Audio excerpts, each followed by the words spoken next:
Very good morning, brothers and sisters in the Dhamma. So now we'll continue with our next session, which is morning chanting. Okay, okay. Turn to page 5.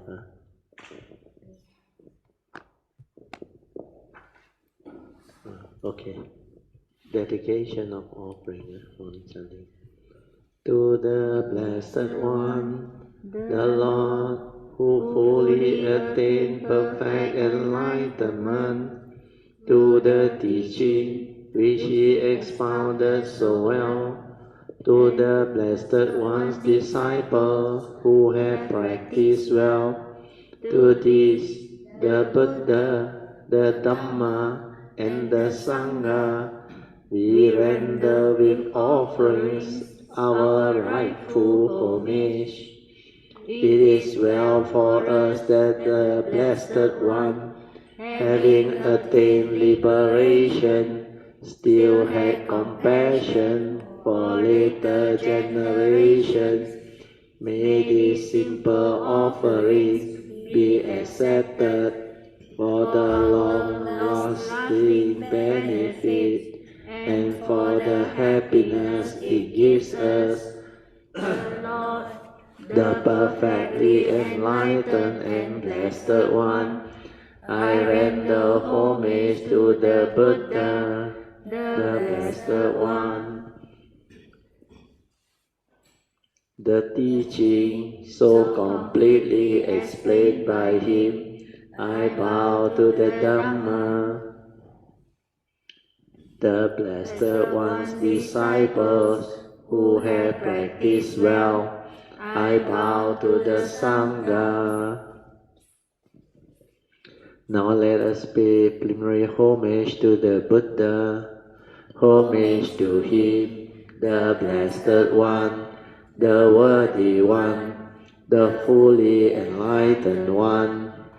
Homage to thee, the Blessed One, the Worthy One, and fully enlightened One. Homage to him, the Blessed One, the Worthy One, and fully enlightened One. Now let us chant in praise of the Buddha. The Tathagata is the pure one, the perfectly enlightened one.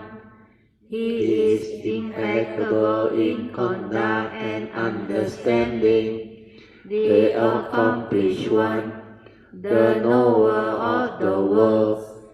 He trains perfectly those who wish to be trained. He is teacher of gods and humans. He is awake and holy. In this world with his gods, demons and kind spirits, his seekers and sages, celestial and human beings, he has by deep insight revealed the truth. He has pointed out the Dhamma, beautiful in the beginning, beautiful in the middle, beautiful in the end. He has explained the spiritual life of complete purity in its essence and conventions. I chant my praise to the Blessed One. I bow my head to the Blessed One. Now let us chant in praise of the Dhamma. Well expounded is the Dhamma of the Blessed One, can be realized in the here and the now, beyond time, beyond thought, inviting investigation, leading inwards to the heart, Nibbana, can be understood by the wise each for themselves. I chant my praise to this teaching, I bow my head to this truth.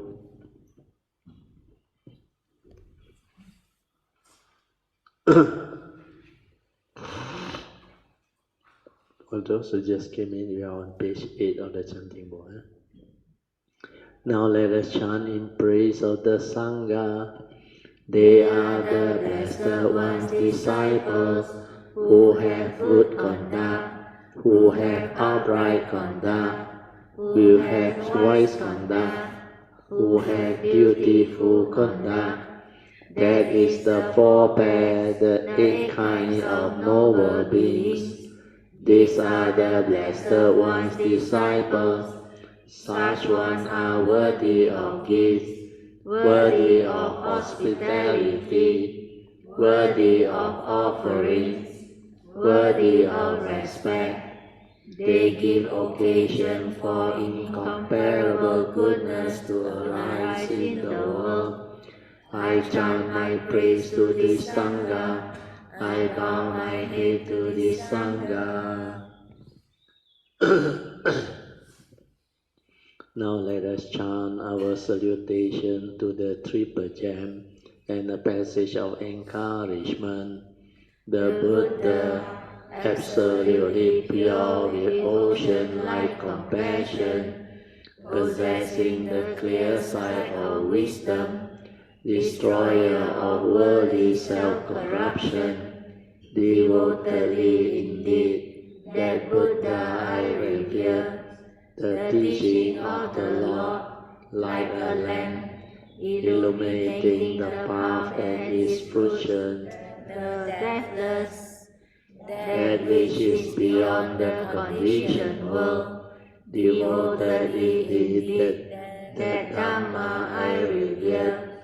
The Sangha, the most fertile ground for cultivation, those who have realized peace, awaken after the accomplished one, noble and wise, all longing abandoned, devotedly indeed, that Sangha I revere.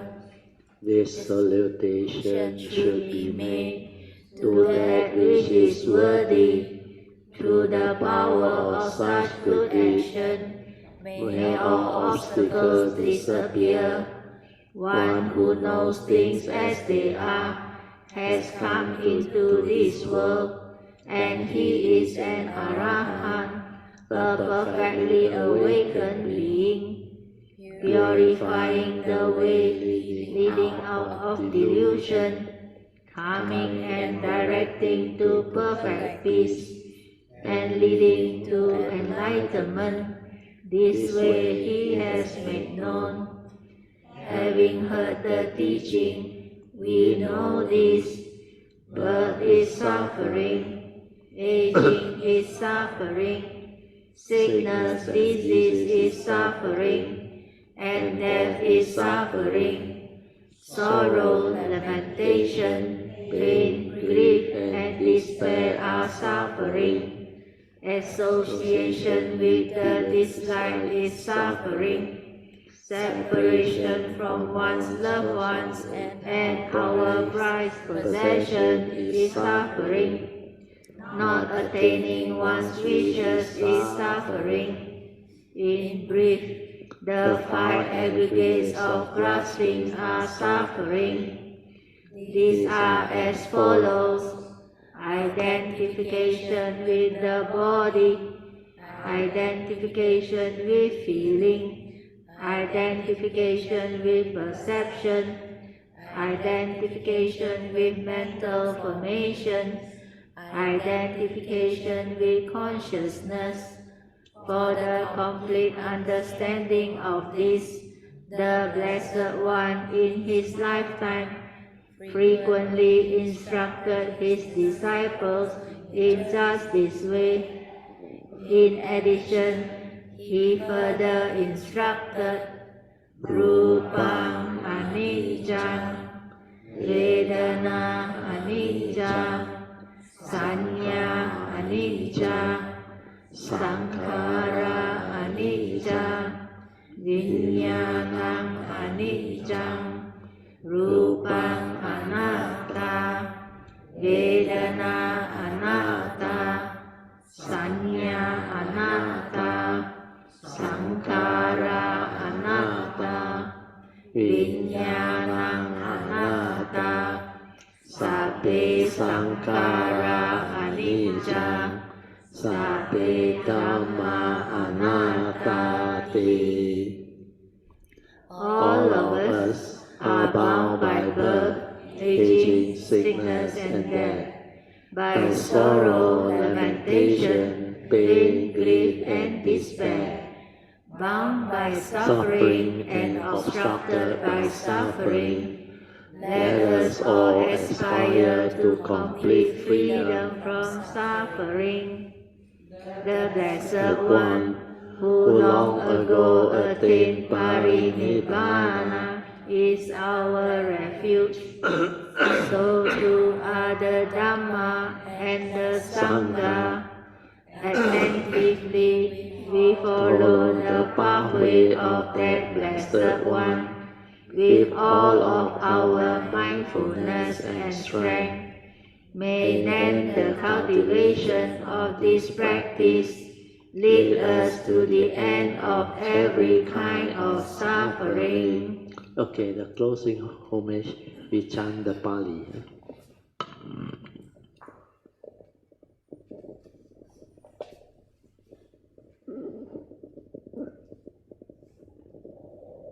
Arahang Sama Sambuddho Bhagava Buddhang Bhagavantang Abhivademi.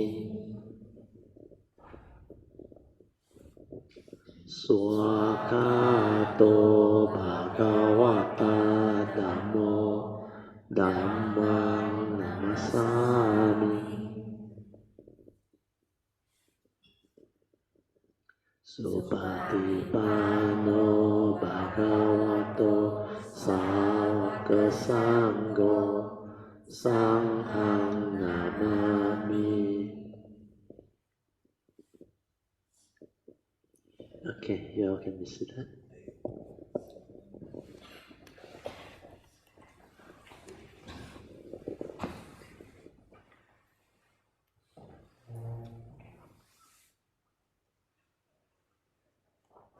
Okay, what we will do is we will continue with our sharing first.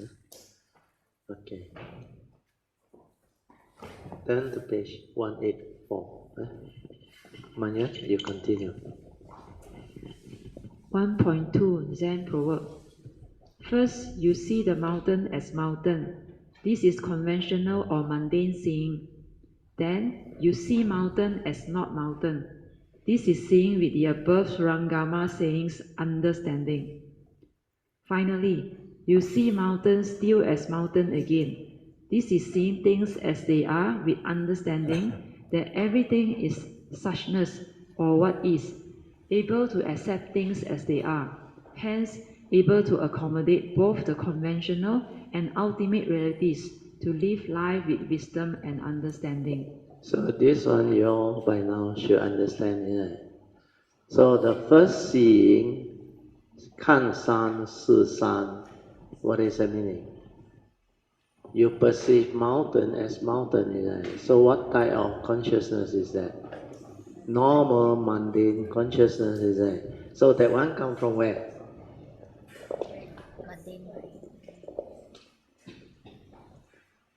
That one comes from the mundane mind, understand or not?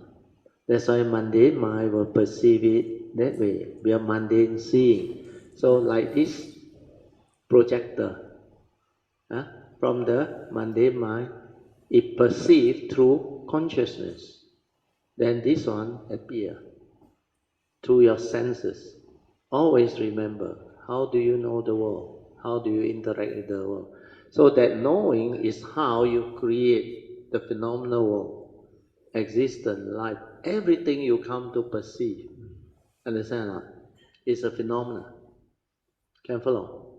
Yes. You better remember this. I write it down. Together. While I write, you recite. Everything. What else? Everything you come to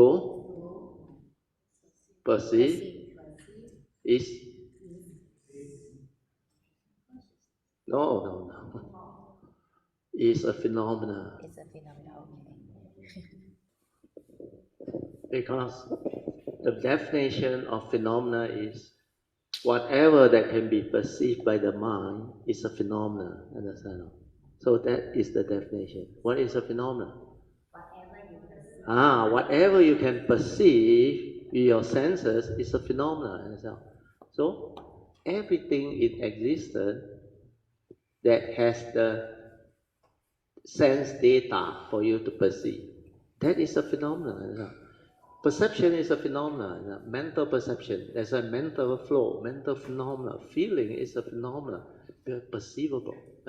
All the aggregate, your thinking, these are mental phenomena.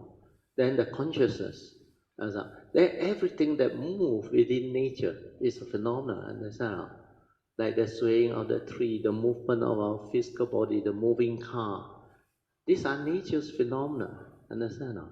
So you have your bodily phenomena, physical phenomena. So your body is physical, understand? Your form, posture, your activity, all concerning your physical is physical phenomena. Then everything that moves in your mind through your aggregate is mental phenomena. Understand? Then everything that is external, the rest, they are nature's phenomena. Understand? So when you understand that, you will come, everything you come to perceive is also a phenomenon. Well, whatever you can perceive is a phenomenon. Anything perceivable by the mind is a phenomenon. So this one becomes the phenomenal world of, because you perceive through your conscience, through your senses, understand? This is how you know the world, how you can interact with the world. And because you don't have the wisdom born of pure awareness, this part, you become deluded. Sakaya Ditti, self-delusion. Then you grasp, you cling, you give meaning. You stay here, full of excitement, understand? You already lost in thought. Lost in what is this world? Phenomenal world of consciousness. Then here is all the sensuality, understand? You chase after this, you chase after that, understand? Your ambition, then this is life. Then get into trouble, first noble true reality come, why like that, why so sweet, why you like that? Then blame, understand? Point finger, get angry, emotional, all this come from scarcity, understand? No scarcity. Then this one, the sensuality is so high that it creates craving, understand? It creates competition, grasping. Then through words, it creates delusion, because word divides, understand? Concept, idea, ideology create what? Views, opinion, conditioning, religion, everything, understand? And all this divide, understand? Then they come out in one word, race, again divide, understand? Nationality, again divide. So see the limitation of thought. We are taught divide by creating words, idea, concept, and all these things for you to actually continue to be in conflict. Why? These are duality. These are concept, idea, not real, but it creates entity. It divides you. Like you say race, you identify your own race, Chinese, Westerner, Indian, Pasalan, Negro, So you fight, you argue, you quarrel, racial disharmony, everything.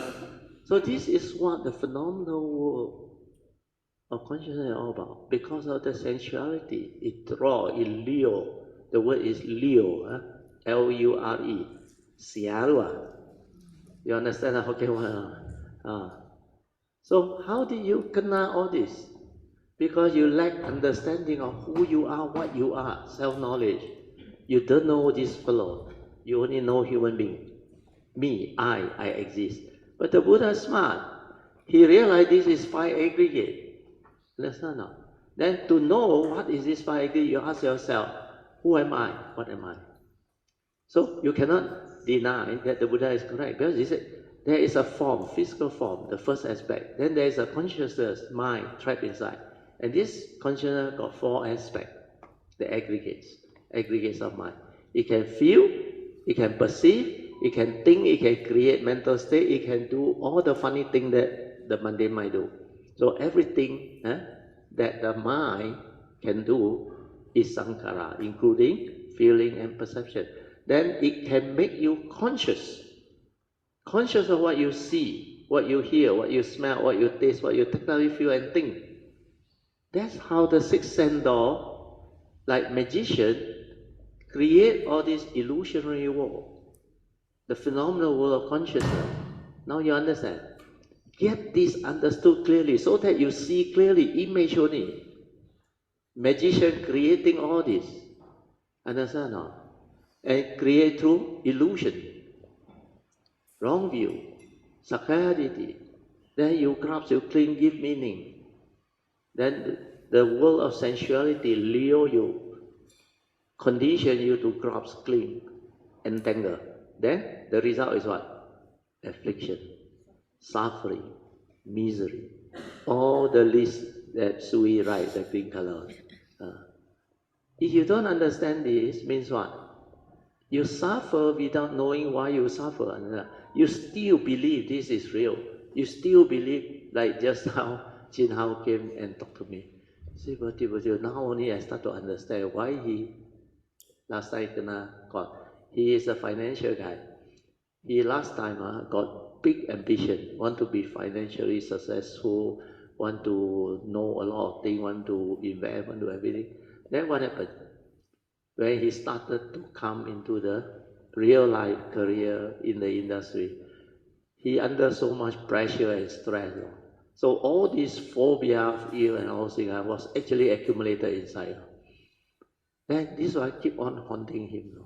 Then after he see all this teaching, he know every life you come is a segment, and all are connected. No, like last night I said, it's not an individual, different segment, different entity. No.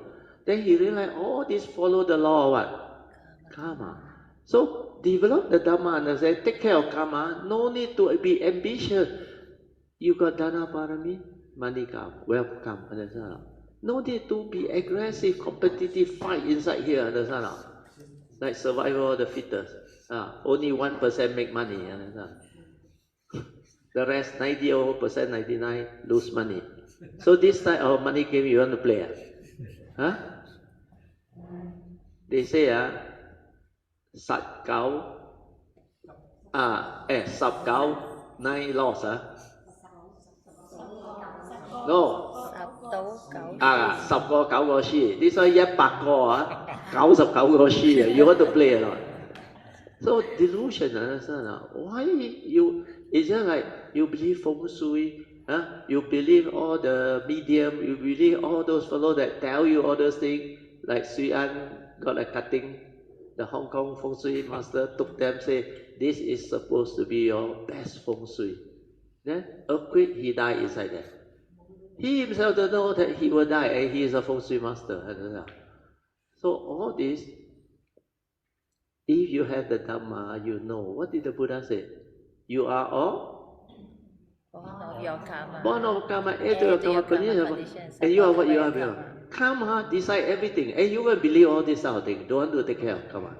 You think they can change your life? They cannot change your life, understand or not? So take care of karma means what? Follow the advice of the Buddha. Cultivate, avoid all evil, keep precept. Understand? Cultivate wholesomeness, follow noble eightfold path factor. Then meditate, purify the mind, develop the wisdom, so that first noble truth reality will not afflict you, so that you understand what is going on. So when you understand life, you know how to live life. You are not gullible. You are not deluded by it. So the phenomenal world of consciousness and form has got no power over you, understand? So this whole thing collapses in front of you. And then you can go in and live, understand? Because you like bulletproof already, understand? 刀枪不入了. So you stay here, no problem, no suffering, no effect. And then what they do? You understand better. You no need to fight, compete, and go and look for it. It come to you, understand? So meditation can give you this type of understanding and wisdom. That's the reason why the Buddha is so wise and so unique. Understand? Yeah. You go and study science, they teach you the sixth sense door or not?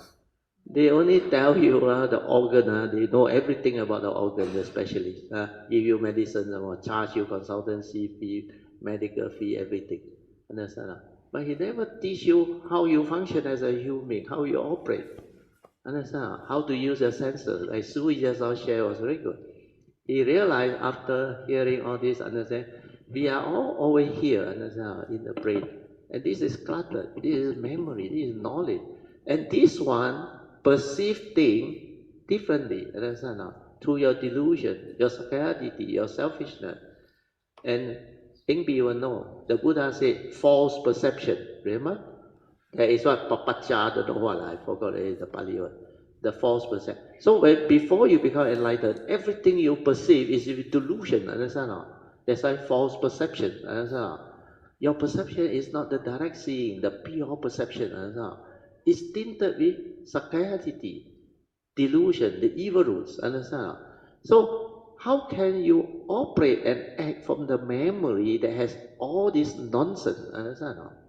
That's why he said, when he sees something, perceives something, when I share the microphone, she realized, this one prevents us from being sensitive.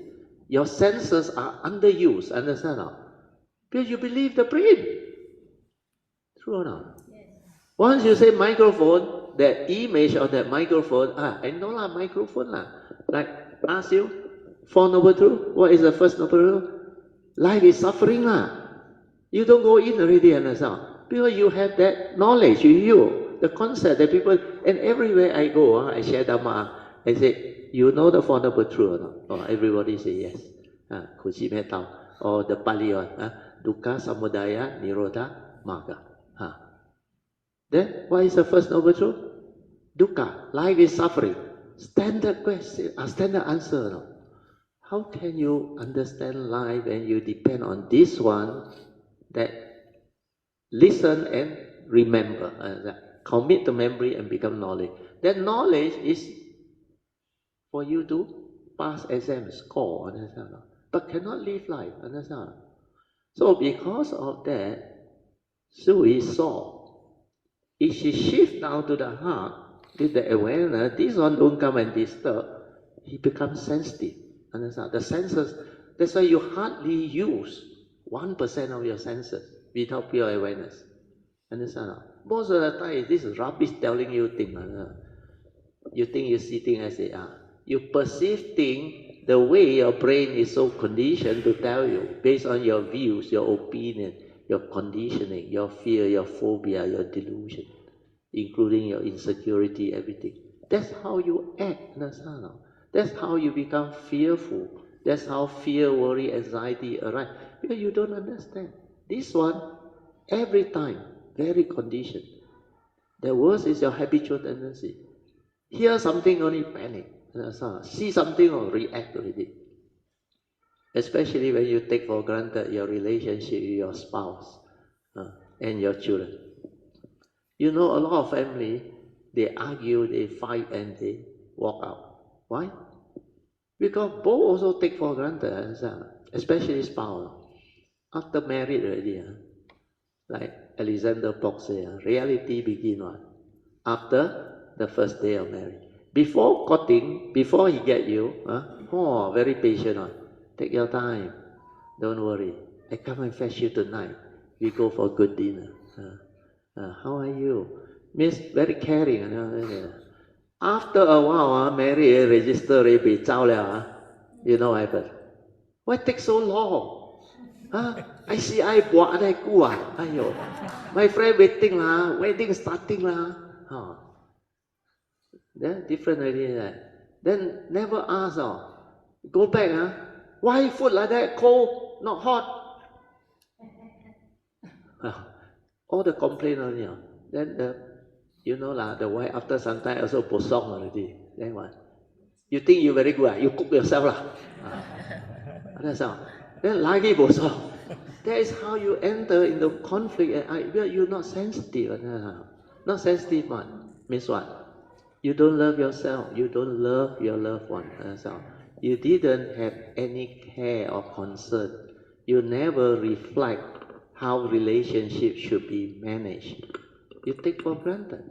Well, your wife, everything also you think you got authority, you want to control. Huh? But some, the other way around, no.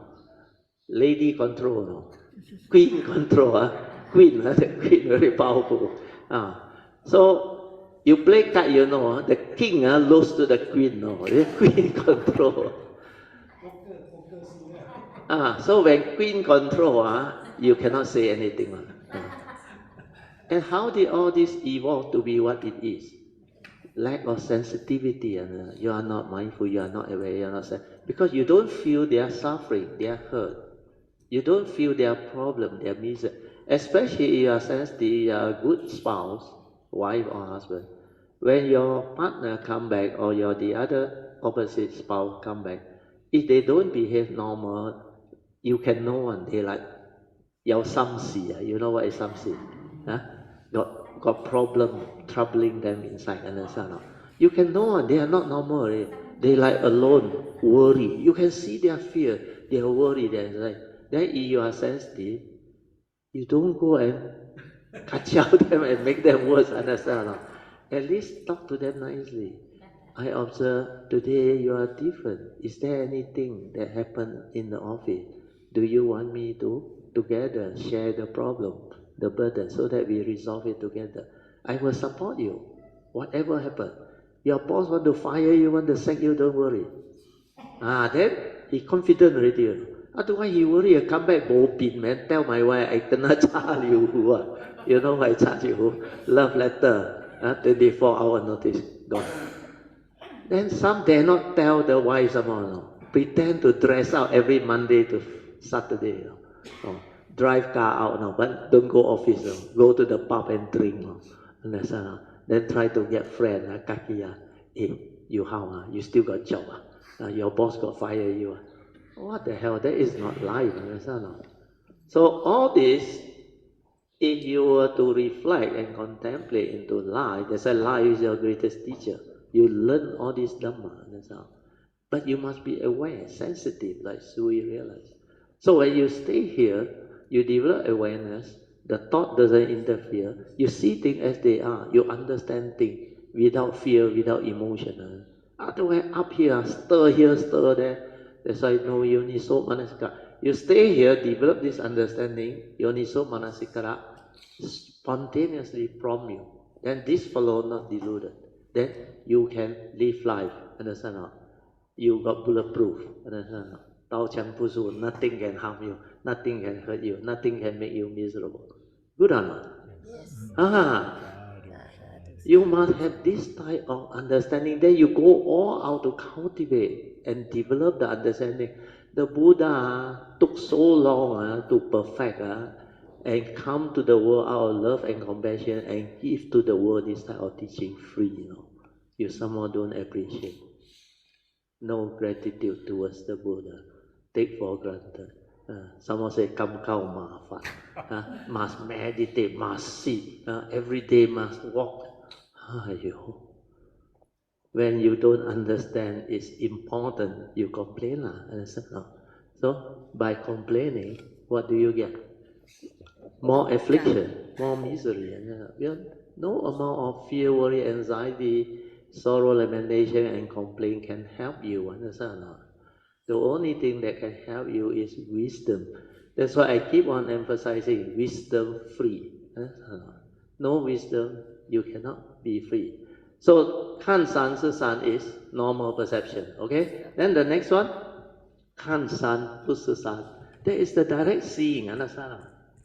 Like the Surangama Sutta. From awareness, you see. No word, no concept, nothing. The pure seeing. Understand? Where got mountain? Mountain is a concept created by mundane mind. Understand? So this type of seeing is everything you see is not what is labeled within the conditioned world. We are the mundane mind. Understand? Mundane seeing. That's why this one is enlightened being see, direct seeing. Okay? Then after you perfected this, you contemplate, you develop all the understanding, then you become normal again. Understand? Then what is that type of seeing? It's still direct seeing, but got the wisdom already. Supramundane seeing, understand or not? Supramundane seeing means no longer caught in duality, understand or not? You have transcend reality. That's why here, seeing things as they are is supramundane seeing. No right, no wrong, understand or not? That guy that come normal, mundane perception, 看山是山, yeah, 山, talk lah, drink tea lah. Yeah, he talk mundane understanding, mundane way. But the enlightened one come, he will talk to you different. Yeah, all these things, not what it is lah. 看山不是山啊，看老婆也不是老婆了。So how? You cannot be deluded until existential world condition Dhamma you don't understand. รูป唔少係波了，รูป唔少係硬了。Ayo, that is not direct seeing, that's not. The direct seeing is to develop the understanding, so that you can actually see beyond thought, understand?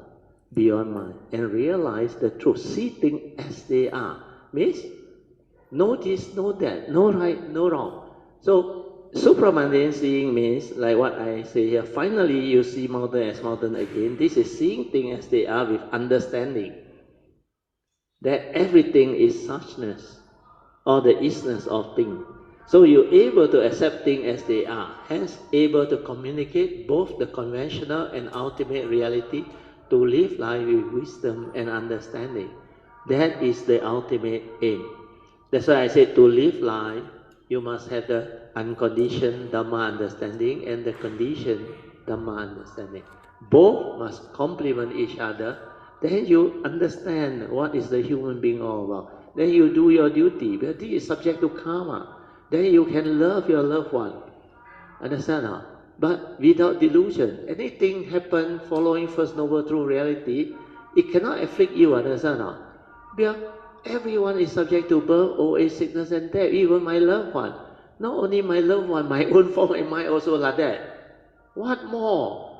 That's why you cannot attach, you cannot cling. But there is such thing as relationship. There is such thing as love. My children, my spouse. So do your duty. Understand? Duty means what? Provide for them, care for them, love them, support them. When you do this, what happens?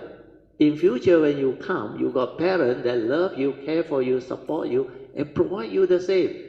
But you do all the funny thing, irresponsible, drunk, gamble until bring back all the problem, then go and borrow tai loan, then whole family kena, all entangled, afflicted. Then they hate you.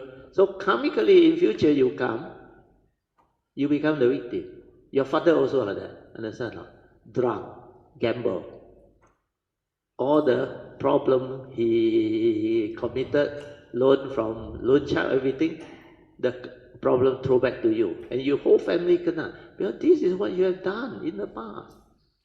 You don't have right duty. You don't have Dhamma. You don't understand. Understand? So in the Sigalovada Sutta, the Buddha defined all the duties. Duty of parent, duty of children, duty of master and subordinate. Means the one that work for you, your servant, it's all defined. Go and read, go and understand. Then you know how to be a good father, be a good child. Understand? Then how to treat your staff well. This is Dhamma. Understanding, virtue, bring about harmony, bring about beautiful relationship, meaningful, without relationship, without any evil roots, without any misunderstanding, conflict. Then the whole family unit become what? Beautiful, understand? Wonderful. That is what Dhamma is all about. If you got Dhamma, become more egoic and want to control, want to possess, want to be in charge, everything also you only. That is not the teaching that the Buddha teach, understand? That's why when we are sensitive, we listen. Then we appreciate, understand? And then relationship become beautiful. The other thing about relationship that I want to talk is, you know what is marriage? Huh? Most people, marriage means what? Contract. Marriage contract. so that if you try to be funny, I take half of what you have. So that you cannot be funny. But nowadays, you think they care. They don't care. That's see you in court. Especially you marry lawyer, you habit. They already prepare all the document ready. You try to be funny. Okay, no need to talk. See my secretary, the document already. So, life, you have to have the Dhamma to actually protect oneself. So, I want to talk about the marriage contract. A lot of people don't understand. How to have a successful marriage? Huh? Have you ever contemplated or not? Most people enter marriage blindly or not. You go, the wedding, I do. The other one also, I do. Then after that, want to divorce that time, they forgot the marriage vow. You know what is a marriage vow? Not until death shall be apart or separate. Understand? But both sang ngao haven't died yet, want to divorce already. The marriage vow for what? You take the marriage vow in front of the God, no.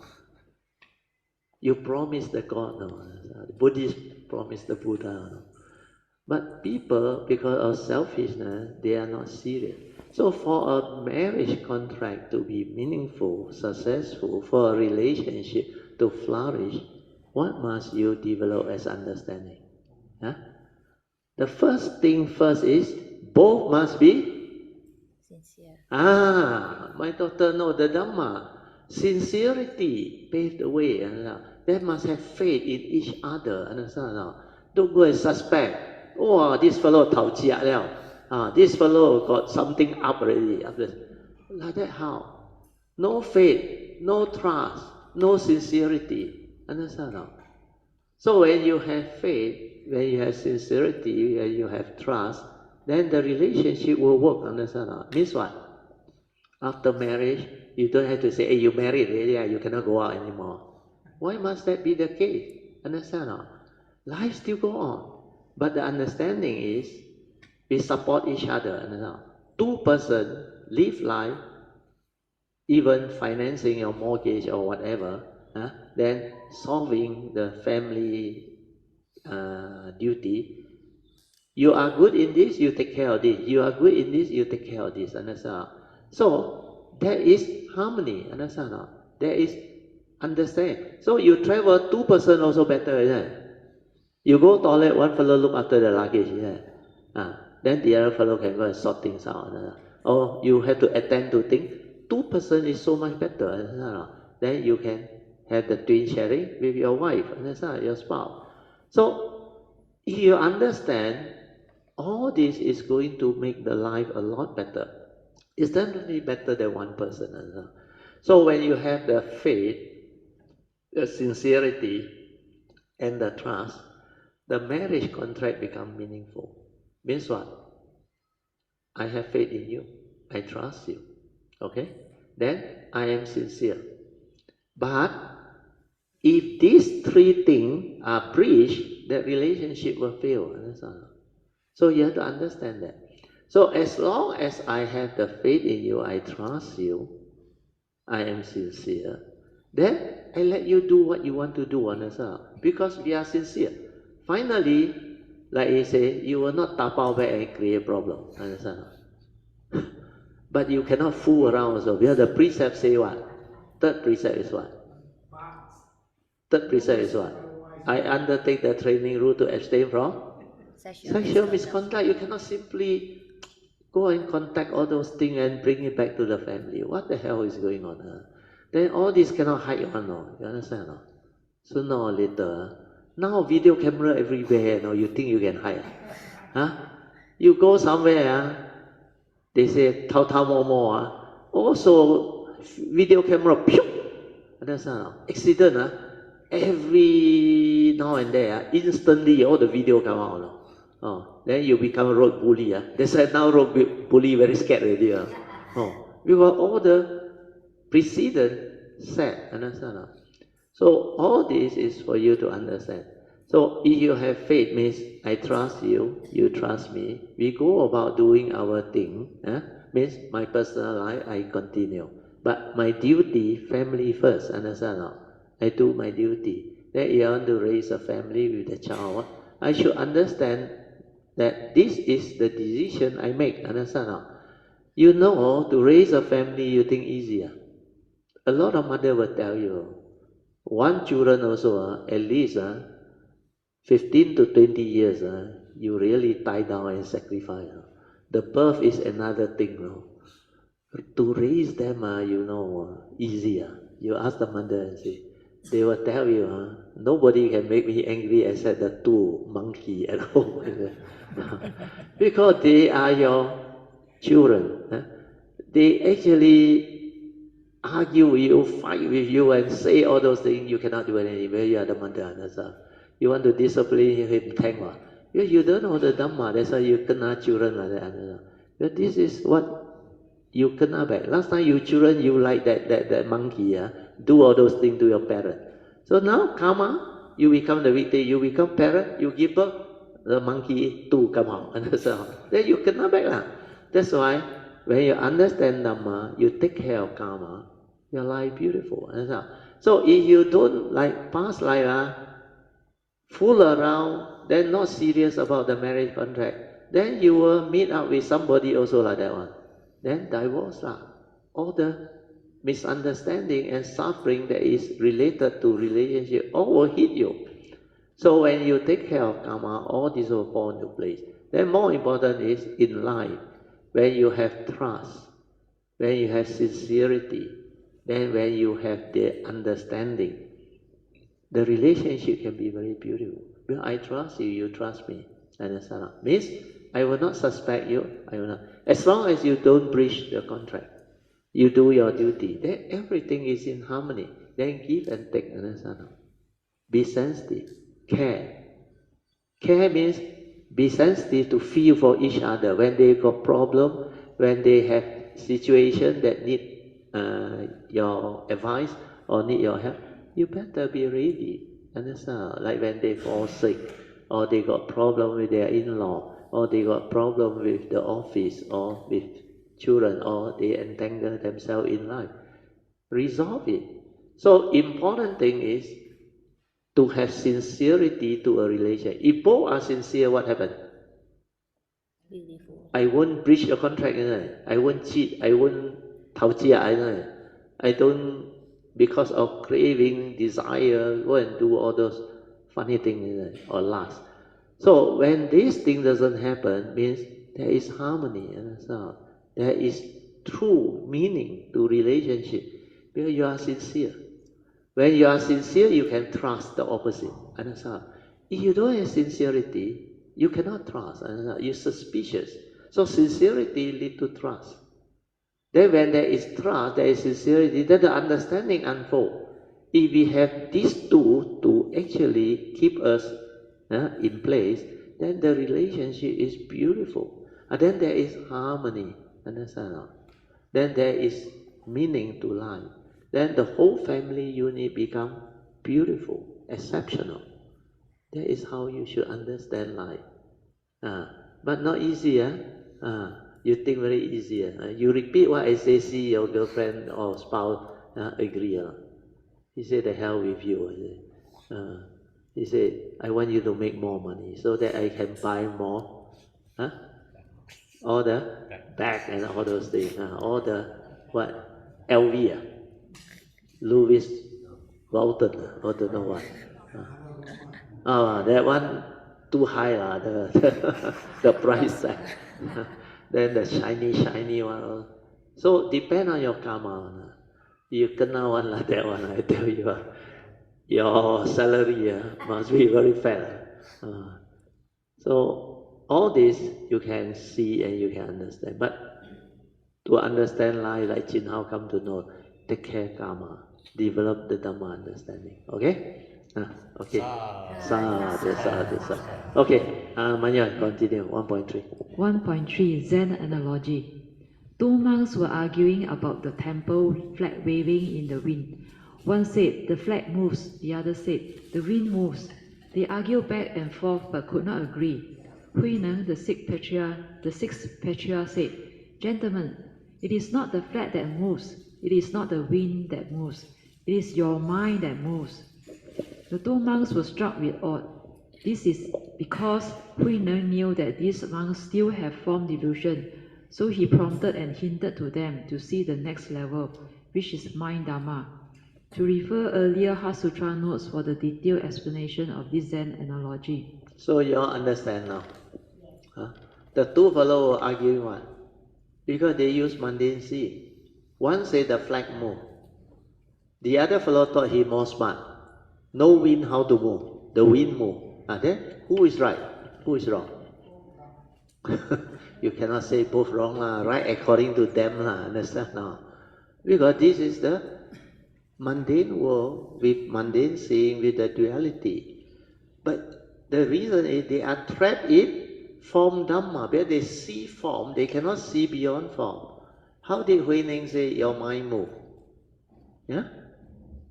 But he see beyond form, if your mind is not there to perceive the wind and the flag, then where got movement? You understand or not? So if form Dhamma they cannot understand, you have to slowly give them a hint or a kongan, your mind move. Then they go and reflect on it. Then finally, when they sit, meditate, develop awareness, then they realize, how do I know the wind and the flag? Through perception. That's why this mundane mind move. So when you move, you develop the understanding that the awareness of that movement, is what the mind is all about.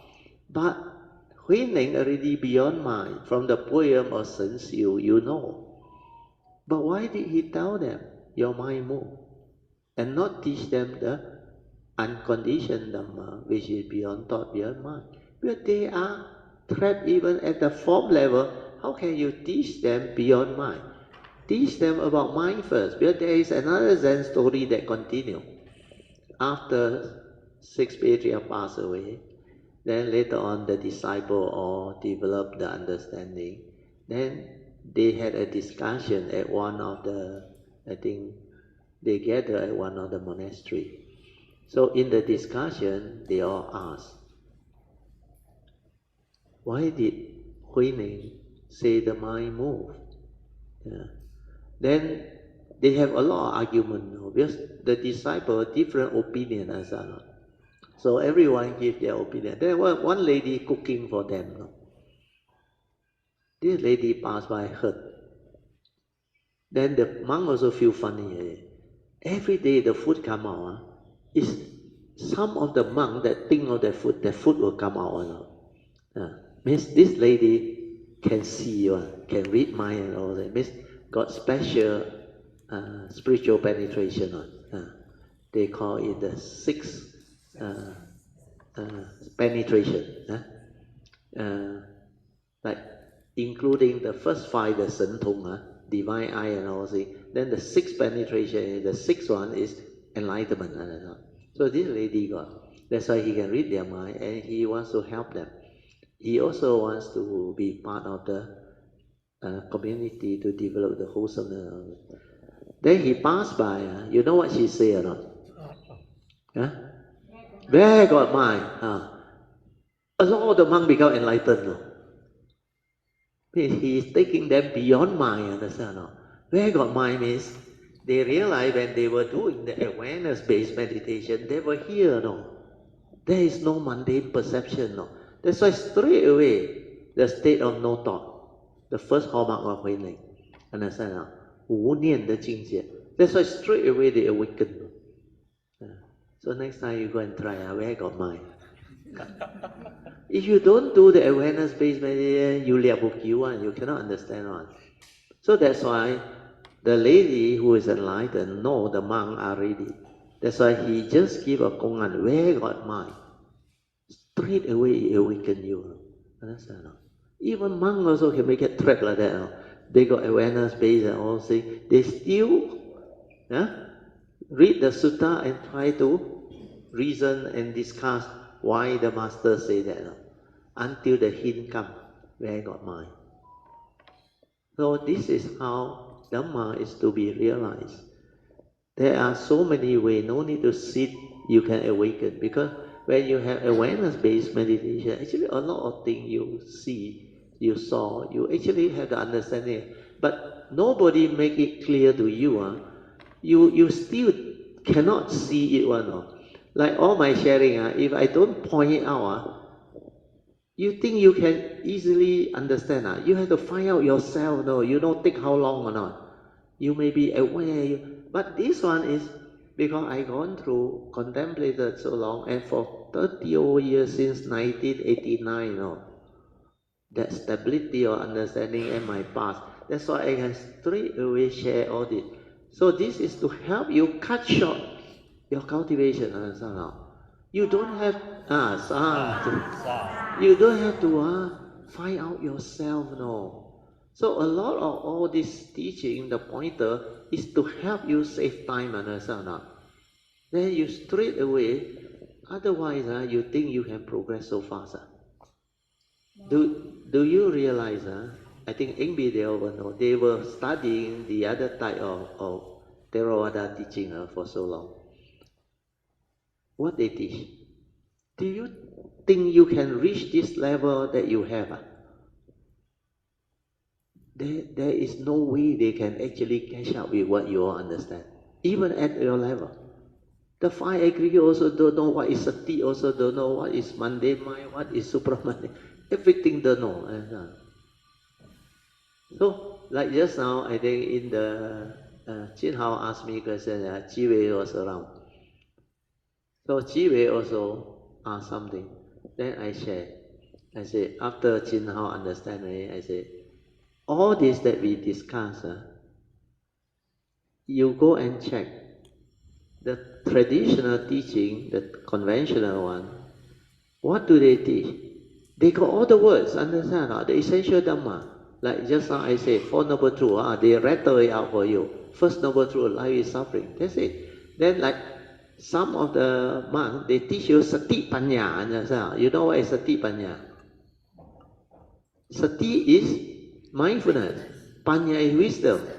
Wisdom can arrive when there is sati. When there is sati, there is direct seeing, samadhi. That's why panya, sati panya.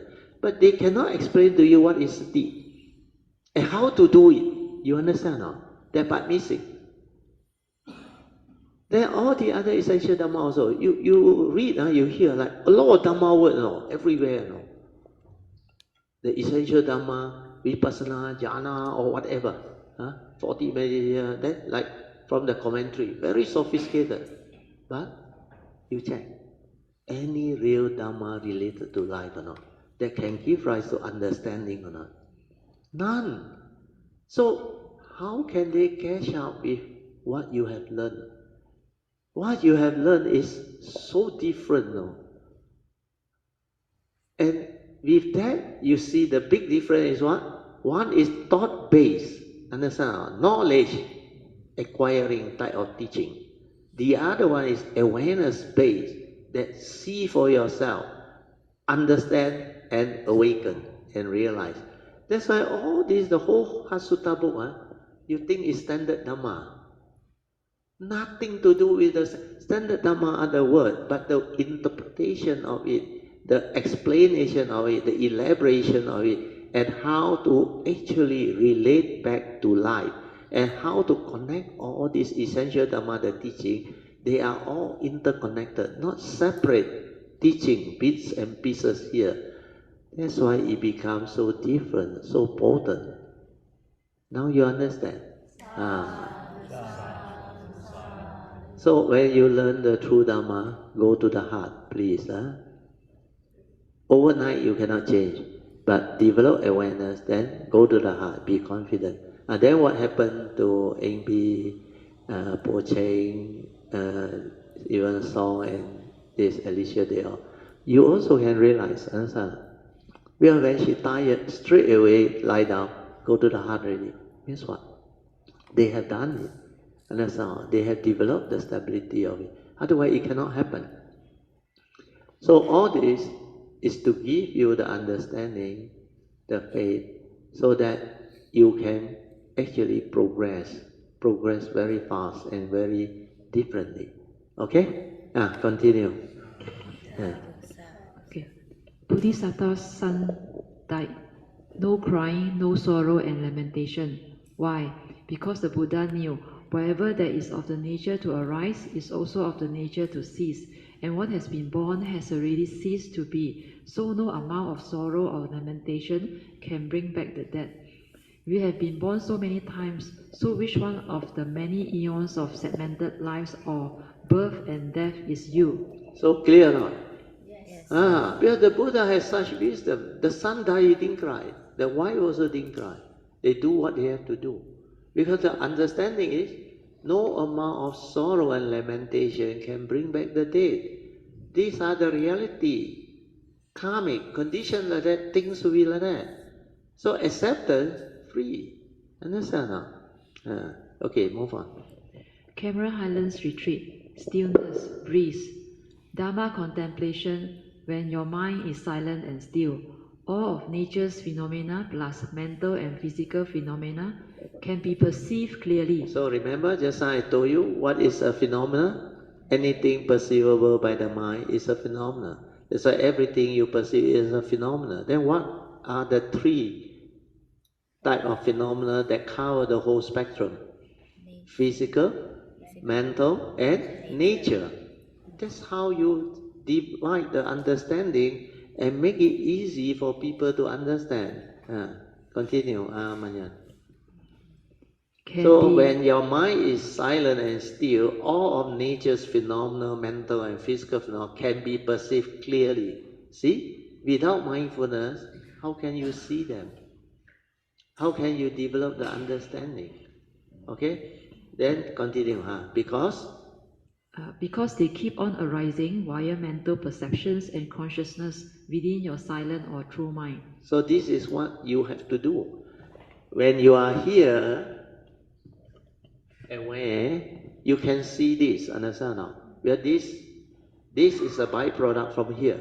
So this movement, awareness can see, but mundane mind cannot see awareness, understand? So this creation process, if you are aware here, you will know how you function as a human being. Then how you stir and get yourself entangled, understand? So you start to come to understand who are you, what is this five aggregate and their characteristic, then how through the paticca samuppada you operate and create all this movement, entanglement, how the sankhara sanya move, understand or not? That's why without awareness, you cannot see, you cannot understand. There is no self-knowledge, there is no wisdom, there is no understanding. That is precisely what I summarized there. So when you read this book, don't just read like storybook, understand? This is not storybook, understand? This one is real life understanding. But you must have sati to understand. Do you realize that? Very good. Continue. Manya's reading very good, very clear. Clear or not? Yes. When at the retreat, you are very relaxed, at ease and heedful most of the time. So Dharma contemplation can arise easily, and there is Dharma in everything that comes within your field of perception and awareness. True or not? What is your field of perception and awareness? The field of perception is when you are at the mundane mind there, creating all this through your six sense door, understand? Then you are aware from here, understand? There is a big difference. When you are not aware from here, means you are not able to go to your heart to develop the awareness, then how can you see?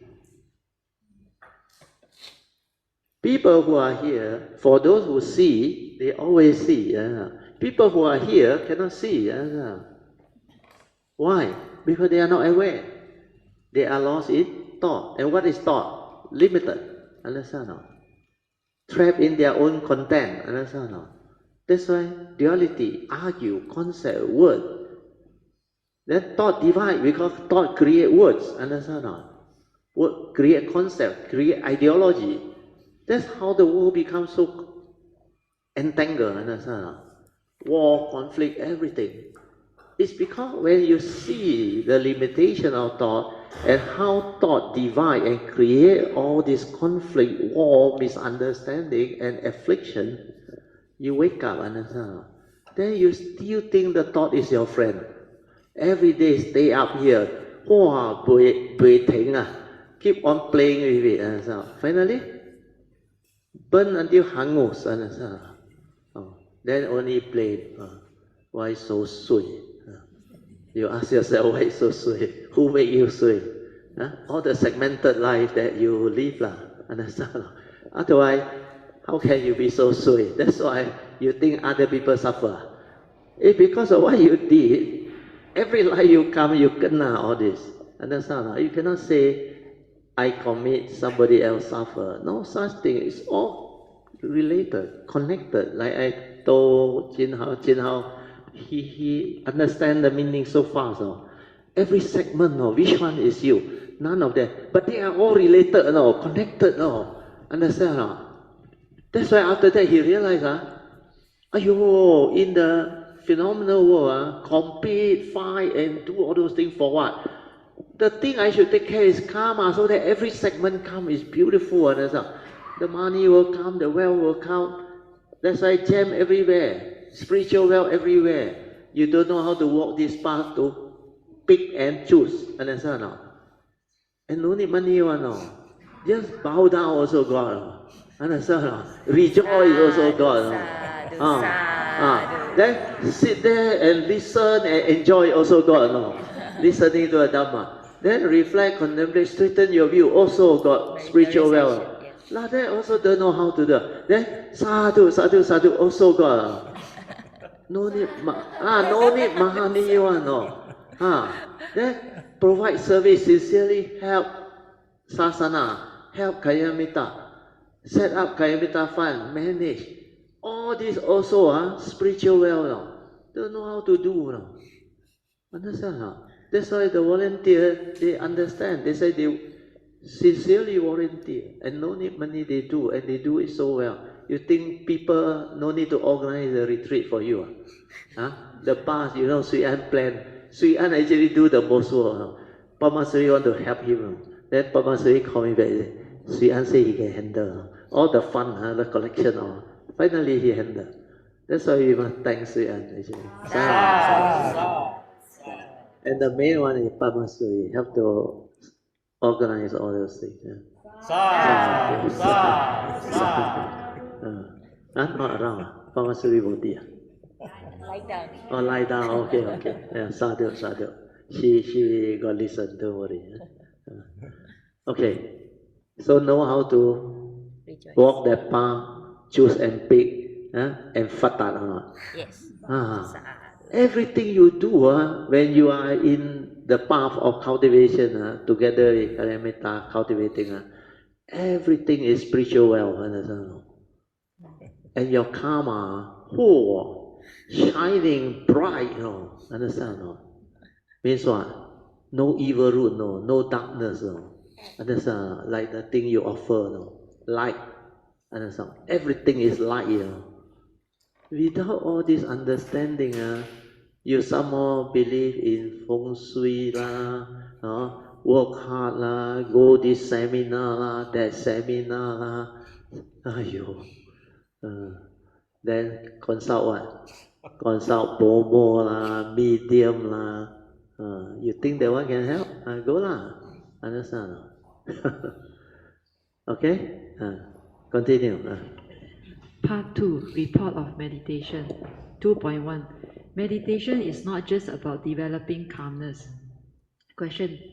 When I focus on an object to meditate, I can feel there is a grasping. Thus, I change to free flow and I find it more relaxing, and there is better blood circulation with better awareness.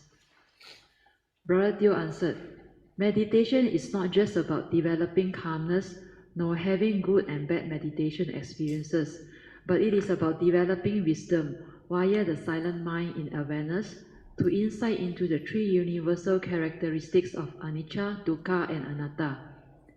Meditation or bhavana consists of two parts, samadhi and panya. First part is samadhi, which is the path factors of samasati and samadhi, i.e., training the mind to be in sati or mindfulness, leading to samadhi, or collected and unwavering mind, to arise the heedfulness needed for cultivating insights. Then, the second part is to use this trained mind in sati and samadhi to meditate and cultivate the Dhamma as taught by the Buddha, leading to heedfulness, to develop the Panya or wisdom. So, how can you do that?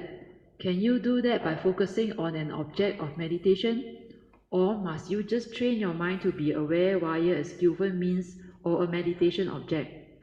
The latter will lead you to an understanding of what you are doing in the name of meditation. So whatever happens in meditation, as long as you are silent and aware to understand what is going on, then wisdom can arise. If we have expectation that meditation must lead to calmness and good meditative experiences, then we have a problem when it doesn't happen. Most yogis tend to react and chase after good meditation, and when they do this, and what they do is they become unhappy and agitated when they cannot get what they want or expect. Hence, their mind is not at peace with the moment. This lack of understanding is the main problem that traps most yogis. You must understand that the moment you are silent, you are already aware and heedful, so you don't have to try to be aware. The trying is by the thought, and if thought is active, how can your mind be silent and aware? The 5 mental hindrances that hinder your mind from becoming peaceful and calm will arise as long as your mind is deluded and heedlessly lost in thoughts. This habitual tendency of heedless thinking is the main problem.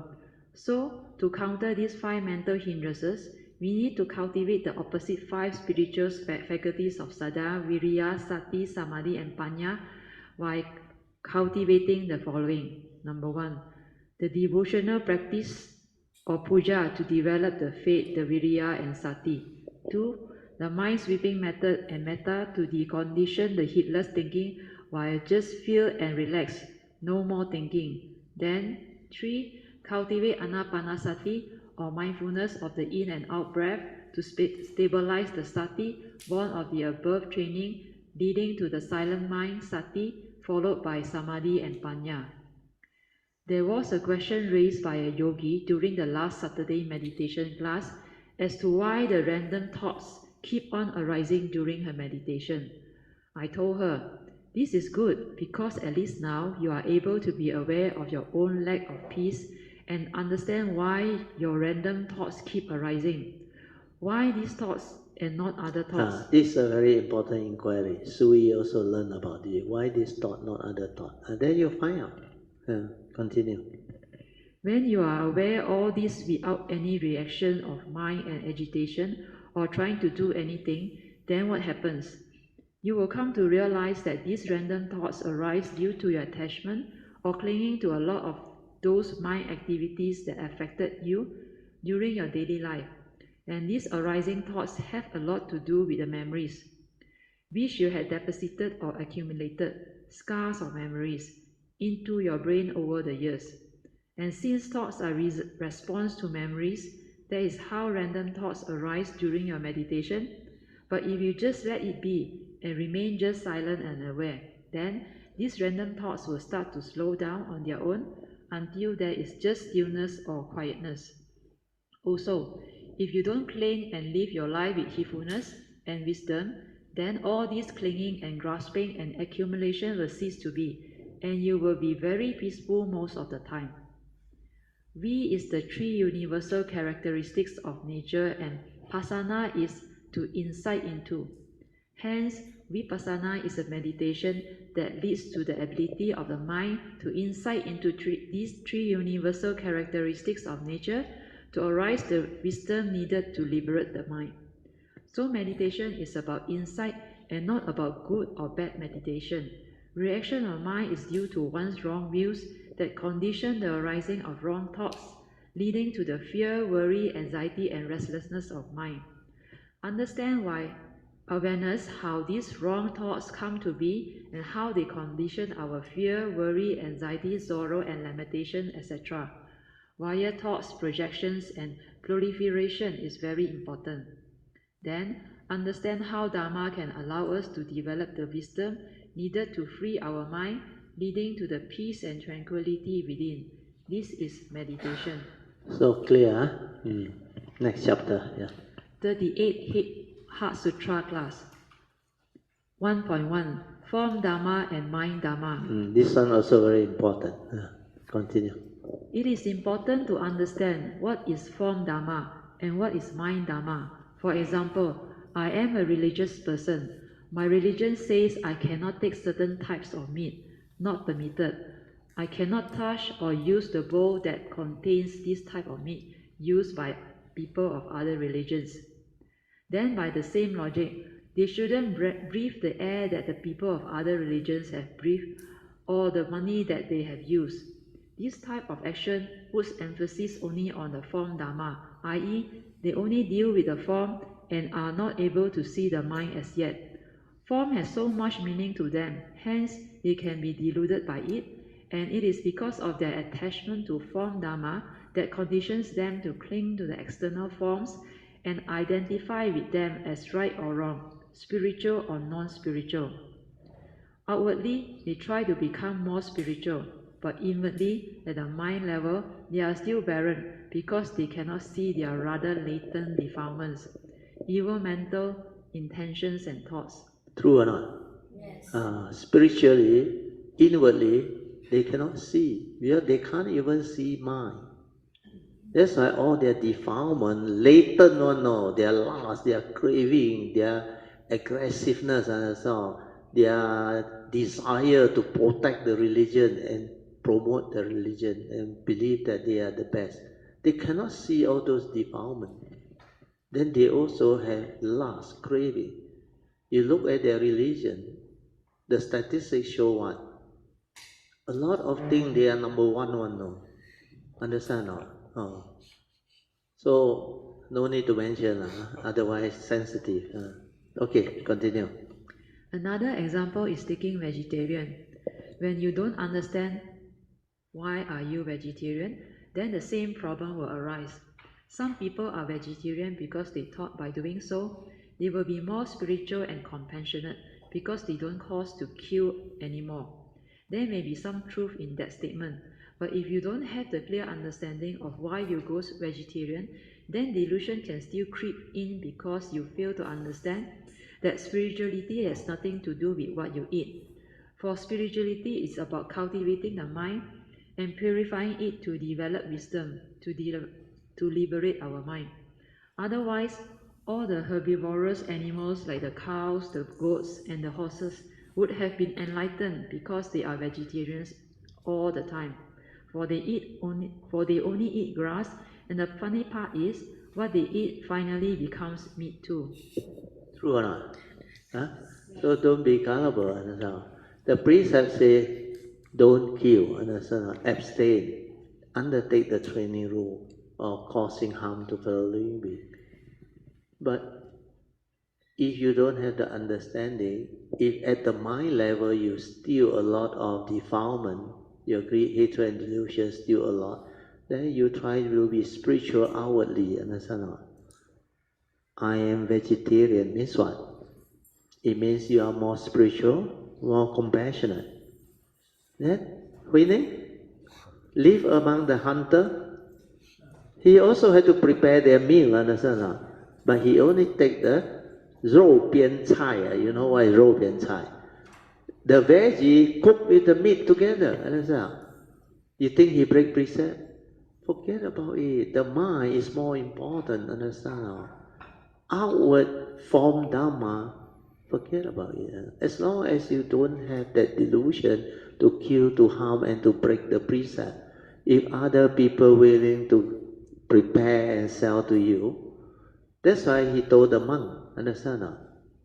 You don't go vegetarian, you go and arms round to help people because you cultivator, understand?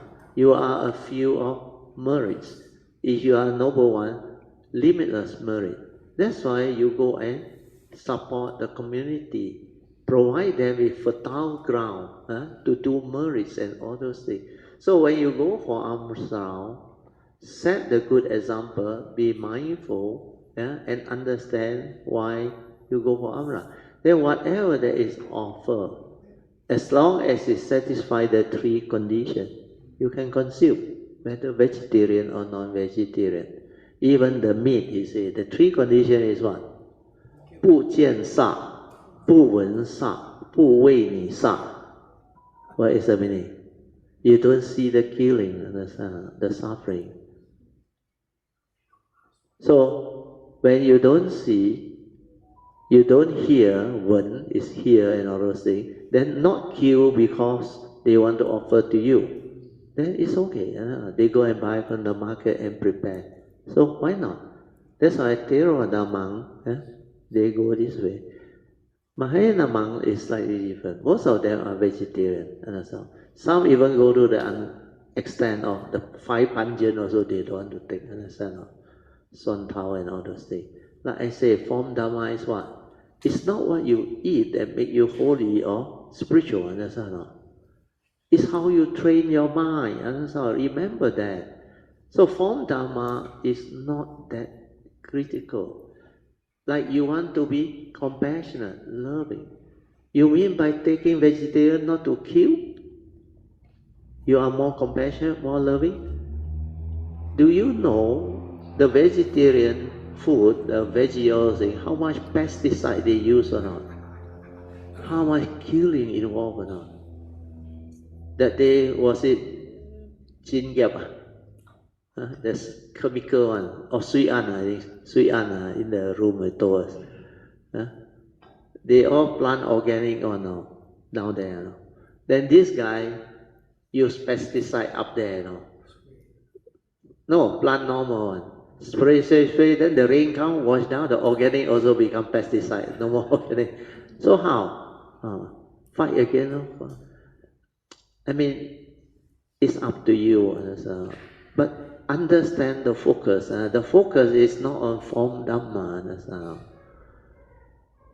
on cultivation. When you have the cultivation, I tell you, you are so much more compassionate, loving, and spiritual than the guy that go vegetarian. Like we all sometimes 5 precepts, isn't it? But the temple, no choice, everything is vegetarian. But we go out, we also eat, understand? So does it mean that after that you cannot become Arya? All the monks during the Buddha's time also eat, understand? You mean they kill, they cannot become Arya? Please wake up. Understand? But don't go and quote me and get me into trouble. Hey, brother, Teo say can eat. Good food also can eat, no? Men pai say, no? Understand? I got condition eat, I got money, that is not what I mean. When you have the understanding already, when you have the means, there is condition, then different.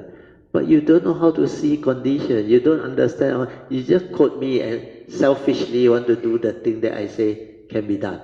You are not me, understand? So please understand all these things. Before you have that Dhamma, you will do what you do. Don't worry. I also kill mosquito when I was young, before I know the Dhamma. Understand? So all this is what life and existence is all about. You mean because I kill the mosquito before I go into the Dhamma, I cannot become enlightened? Got such thing or not? No such thing. Angulimala killed 999, and yet he Arahant. So how? Then maybe you say, my palami not like Angulimala. You think Angulimala a lot of palami? Kill 991 now. Have to go down to hell to suffer for so long now. But take it, that life, understand? So all these are important understanding. Do not attach to form Dhamma. Cultivate your mind. Develop wisdom. Liberate your mind. Once you have the Dhamma, all of your action, speech and thought, whatever you do, is not tinted one, understand? Otherwise you go vegetarian or before you have the Dhamma, it's all tinted merits, understand? Not what you think. So all this understanding, when you have, you are not concerned about what people say, what people do, but they are just the way they are. And with that understanding, that knowledge, they do it that way. So to them, is they feel good and being vegetarian because they have this idea they didn't cause any killing.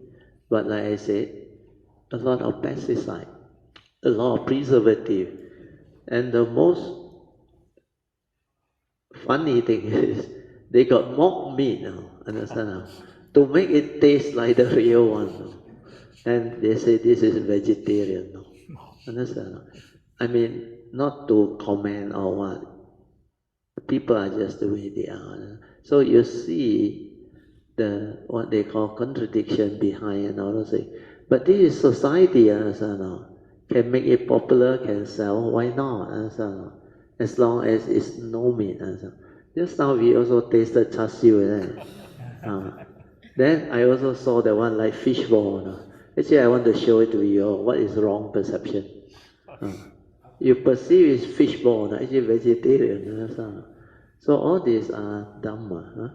Okay, yeah, continue.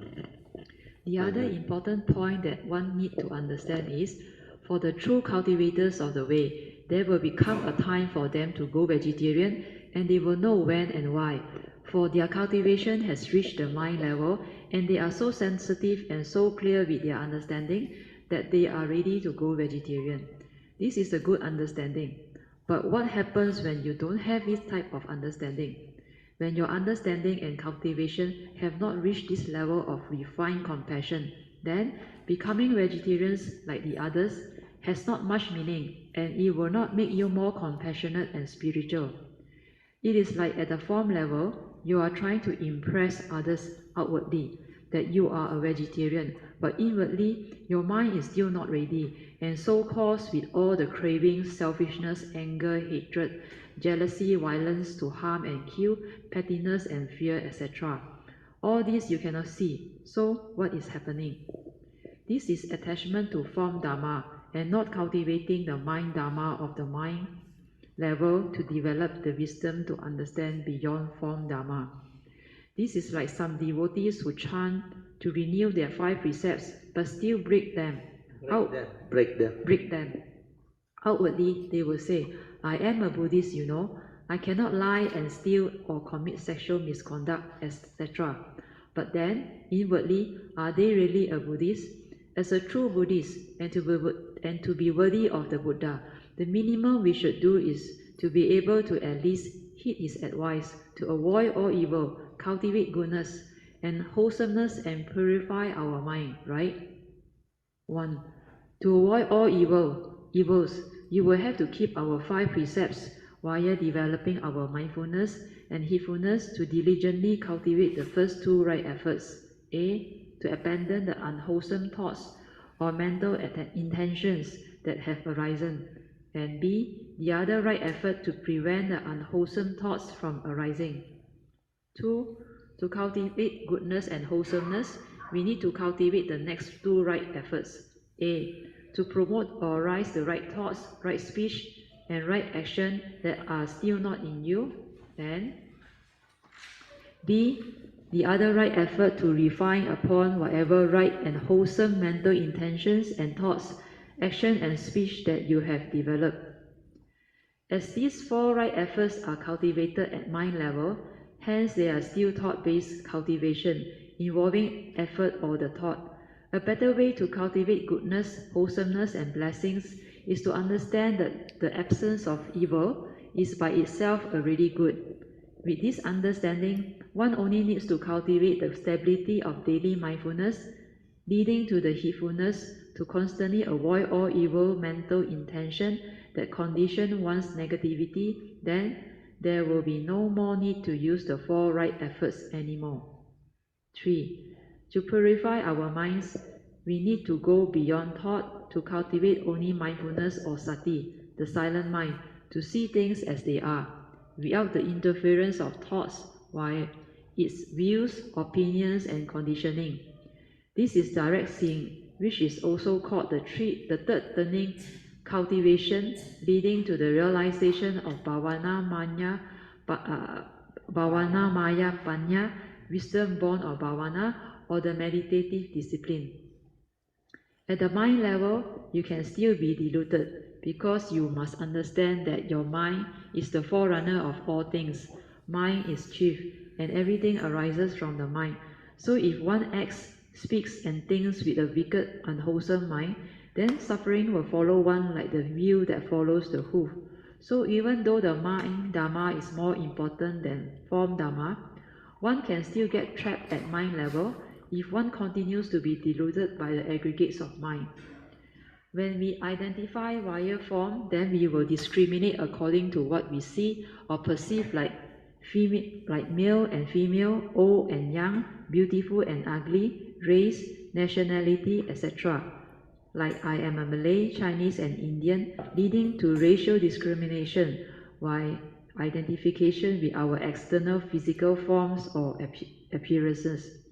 When we are able to see beyond form, all these discriminations or divisions conditioned by form Dharma will cease, but then mind Dharma can still arise to cause similar divisions and discrimination. At mind level, we still have our views, opinions, belief systems, traditions and conditionings, etc. that can still divide and cause us to argue with one another. All these divisions and discrimination can only cease when we are able to see beyond form and beyond mind and or thoughts, leading to the direct seeing with our true nature within, i.e., seeing things as they are, leading to the understanding of what is suchness or tathata. The Buddha explained to us clearly how we perceive form via our mind, mental consciousness. This is the reason why the Buddha said, mind is the forerunner of all things, and mind is chief. When mind arises, everything comes to be. So we can return all external forms to mind, and then mind to our pure nature within to realize the truth of how creation via mental consciousness comes to be, leading to the understanding of their impermanence, non-self, and empty nature. When you awaken, your form and mind will cease, and your true nature within or your essence will be realized as the oneness, the unconditioned and the timeless, beyond thought, beyond mind. The whole world is about suchness. Truth cannot be monopolized by any religion or anyone because truth is not your truth or my truth, for they are our own opinions of the truth. Truth is whatever that can explain the way things are. So what is the truth? Truth is Dharma, or nature's law that govern all of life and existence. 1.2. According to Mahayana tradition, there are 3 levels of seeing mountains, and they are: first level seeing, mountains are just mountains. Worldly, mundane seeing, via the mundane mind leading to normal mundane seeing, conventional truth. The second level of seeing, mountains are not mountains. Spiritual, direct seeing, via the silent mind leading to awakening, realizing that perception of form is consciousness, whereas its non-perception is wisdom, spiritual truth. Third level seeing, mountains are mountains again. Mastery, gone beyond transcendental or suchness seeing, seeing things as they are after having the wisdom and can live life like a normal person again, ultimate or supra-mundane truth. Part 2, Meditation 2.1. I used to have pain and now I don't have. Why? Question 1. I used to have pain when I meditate and now I don't have. Why? Brother Teo replied, you must investigate into it and find out for yourself. Very likely it is because you are more calm now and your anapanasati cultivation has improved and you are more relaxed and mindful now. This is a good sign of slight progress, but meditation is not just about cultivating calmness of mind and having peaceful experiences leading to the so-called good meditation and then jump for joy and cling on to it unknowingly. It is just like random thoughts that arise during meditation. Yogis dislike it and call it bad meditation, and they become unhappy. So is this meditation, when your mind still reacts to good and bad meditation. Meditation is about developing wisdom via awareness to be at peace with all life situations. Even when random thoughts arise, the yogi can still develop the wisdom out of it if the yogi knows how to develop the meditation via sati, to understand how the random thoughts come to be via inquiring, why am I not peaceful? When we come to understand that we have been heedless for so long because we seldom train our mind to be in sati and we are seldom heedful, then we will understand that this mind is not peaceful because of the heedless way we have been living our life. The heedless living has conditioned our habitual tendencies of ceaseless thinking and reaction to sense experiences, giving rise to the 5 mental hindrances, hence our lack of peace. If we just silence our mind via wisdom and not feed it with any more thought energies, like trying to focus and concentrate or do something to push away the random thoughts, then what happens? Try it and find out for yourself. You will be very surprised that the random thoughts will just slow down on their own and then become silent and still. This is a form of awakening and wisdom will arise. Then the yogi will suddenly understand with a lot of joy that the natural state of mind become before the stirring and reaction of mind is already silent and still. So the cultivation of sati or mindfulness during meditation is not about doing with the thoughts, but about understanding that the moment I am silent without thought, I am already in sati. That means you don't have to practice mindfulness or try to be mindful anymore, because the practice or the trying is by the thought. With thought so actively doing things, how can you be aware? So just silence your mind. Then sati is automatically there, because sati is awareness before the thought or the knowing. It is just a pure awareness leading to the direct seeing. Sati is silent, choiceless awareness of what is. 39 Heart Sutra class. Part 2 Meditation. 2.1 The significance of the 3 turning of the 4 Noble Truths. Question 1. Brother Teo, the sutta said Buddha became enlightened through self-realization. Then why is it also mentioned in the first sermon that the Buddha himself also had to go through the 3 turnings of the 4 Noble Truths to become enlightened? Brother Teo replied, the Buddha had already cultivated for 3.25 aeons to fulfill his 10 perfections cultivation prior to his enlightenment in India 2,600 plus years ago. So the Buddha was already a Bodhisattva then, and he had cultivated the 3 turnings of the 4 Noble Truths before. What happened was, when he became fully enlightened under the Bodhi tree, he inherited all his past perfections and cultivation.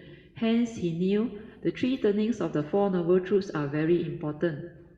In the first sermon, the Buddha's opening statement is to advise the 5 ascetics to avoid the 2 extremes of 1. Sensual indulgence, and 2. Self-mortification via following the middle path, which is the Noble Eightfold Path as proclaimed by him. The deeper meaning of the middle path is to transcend all dualities. In the early days when I was cultivating the Buddha Dharma, I haven't really heard of these 3 turnings of the 4 Noble Truths. But I was indeed very lucky because I met a Thailand monk, Pra Ajahn Yantra Amaro Bhikkhu in 1988, and it was he who constantly, not less than 6 times, advised me to contemplate all the Dharma spoken by the Buddha until they become very, very clear. I didn't know that this was the 2nd turning of the 4 Noble Truths until much later. He also emphasized a lot on the importance of cultivating the daily mindfulness. Because of my very strong saddha or faith in Ajahn Yantra and the Triple Gem, I cultivated this Dharma contemplation or 2nd turning wisdom and the daily mindfulness a lot, and my understanding of the Buddha Dharma started to stabilize, and my progress along the path of Dharma became very smooth and fast. It was only in the year 2004 when I was invited by a sister in the Dharma to share the Dharma that arises the condition for me to really look at the first sermon sutta. I remember it was at session 17 Selangor Vipassana Society when she asked me what topic I wanted to start off with. I then saw a framed photo of the Buddha giving the first sermon to the 5 ascetics on the wall. So I said to her, since the Buddha started with that, I would also start with that first sermon sutta. I then asked her for a copy of the sutta, which she so kindly gave to me. It was a Thai chanting book, and the moment I read the 3 turnings of the Four Noble Truths, straight away I could link my cultivation to it, and there was so much joy. I suddenly understood its meaning and how the 3 turnings corresponds to the 3 types of wisdom that the Buddha talked about in the sutta. I have developed my own cultivation following these 3 turnings without knowing that they were the 3 turnings of the Four Noble Truths. 2.2. Our mind can only do one thing at a time, and yet, simultaneously, I could be aware of a lot of other things. Why? Question 2.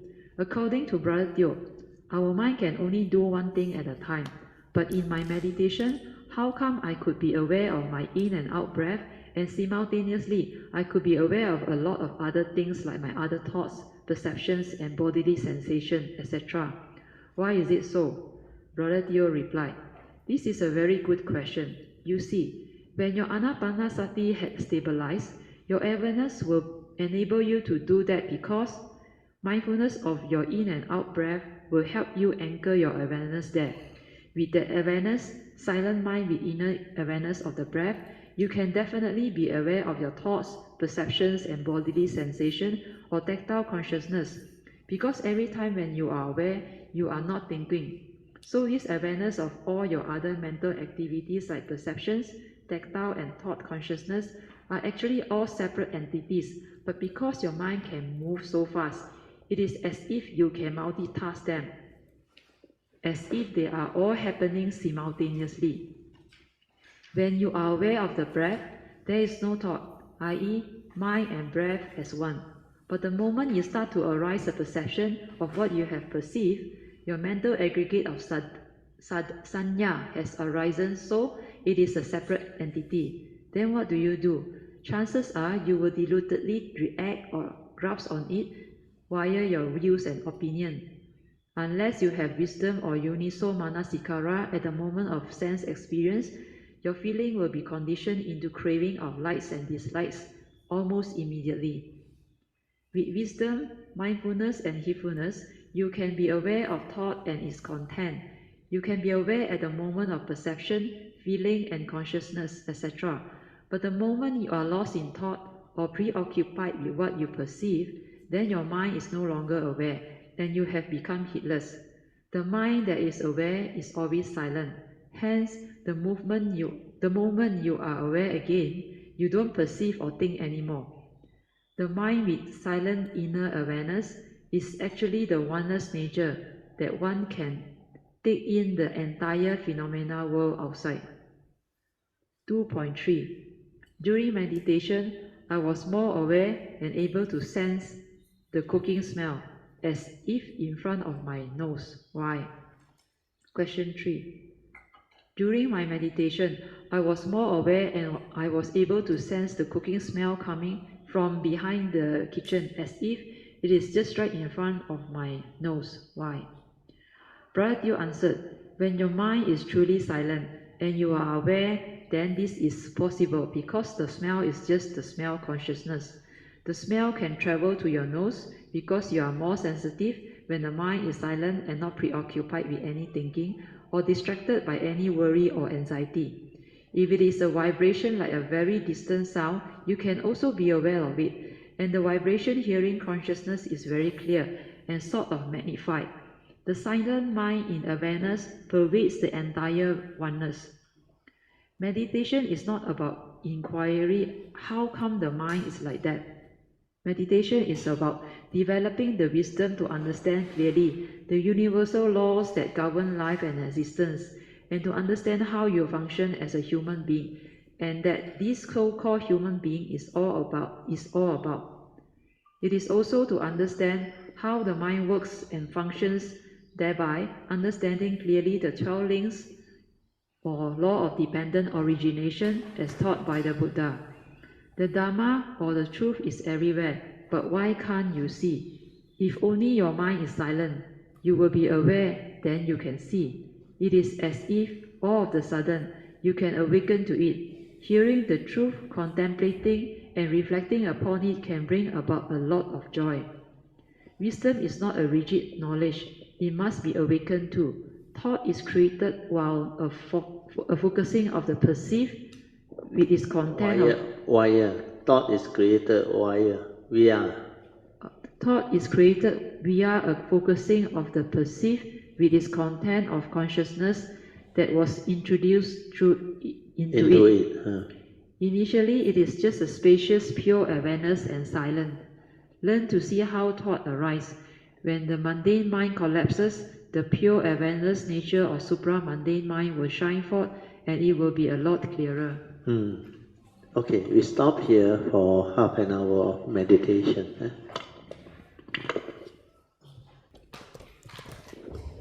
Okay, 30 minutes awareness-based meditation. Remember, don't try to know, don't try to do. Just relax, maintain awareness, then stabilize the awareness. Okay? Then for those who already know how to do it, try to stay at the heart. Then let the awareness move and do the movement. Then you can locate the gateway, it will be beautiful. Okay?